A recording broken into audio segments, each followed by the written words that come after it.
Tonight's True Scary Story is the long version of My Family Lived in Hell. I told the short version on TT, and I actually told another story by the same person. Her name is Stacy, but I called her Callie in the video on TT, and the name of the video was I Think I Saw the Devil. I would kind of recommend going and watching the first one, I Think I Saw the Devil, on my TT before you watch this one, but you don't have to. This story actually talks about a little bit like what happened before everything crazy happened and how it all started, and then it goes into some more crazy things that happened to her that are absolutely wild. I do have a toothache, you guys, and while I'm not in pain right now, I don't feel good for some reason, and my throat is hurting, and I can't get into a dentist until tomorrow, and I am just really not feeling well. So I'm gonna do my absolute best to tell this with enthusiasm, so just please bear with me, okay? Thank you. I will give you a little recap though without telling you the ending. So basically Stacy and her mom and her sisters move into this house and things start happening, weird, odd things. Like she gets touched at one point. They hear whispers, they hear voices.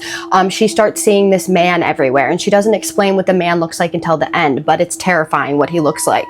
And they're in this house. Her mother actually ends up moving out of the house. She moves out of the house with her mother and her mother's boyfriend into her mother's like best friend's house or friend's house. And then her sisters end up staying in the other house and they continue to experience things. So this is kind of like going on from there. And the reason that her mom moved out of the house was because everything that was going on. And for those of you who are going to be like, I would never leave my child in a house with a demon, I guess the older sisters were older, like adults, because they were able to take over the lease and they wanted to stay. So it wasn't like she was leaving them. She did take the youngest one with her. Now, an important part of this is that her mother started seeing a little boy in the kitchen and she started seeing this little boy often. Now, in this story, I didn't tell you guys this because she hadn't told me yet, but she did tell me that she does not think that this was a little boy. She thinks that this was a demon with the face of a little boy trying to trick them. So they move into this house, the one that I told you about, and apparently this house had problems before they even moved in. She said it was built like backwards. It was very old. I'm not really sure what that means by backwards, but it was in Sacramento, California. And she said that another family lives there now and she hopes and prays that they are not being tortured like they were. So this is the story. So at this point in the story, they're in this house now, right? And her sisters move out of the house. She has two sisters that move out of the house and her cousin moves into the house. Her and her cousin decided to share a room and it was the middle room. Well, one night they end up getting bored and they decide that they want to make a Ouija board out of paper and a notebook. She said that this was the worst mistake that they could have ever made because she believes that this is what brought everything into her home. So they make the board and then they set it on the ground. They don't feel anything at first, so they just decide to stop. But then suddenly her cousin gets scared. She stops, she pauses, then she gets up really quickly, she blows out the candles and she runs out of the room. Stacy got upset because they never said goodbye to the board, so she rips the board up and then she runs outside with her cousin. They actually ripped the board up in front of her mother because her mom caught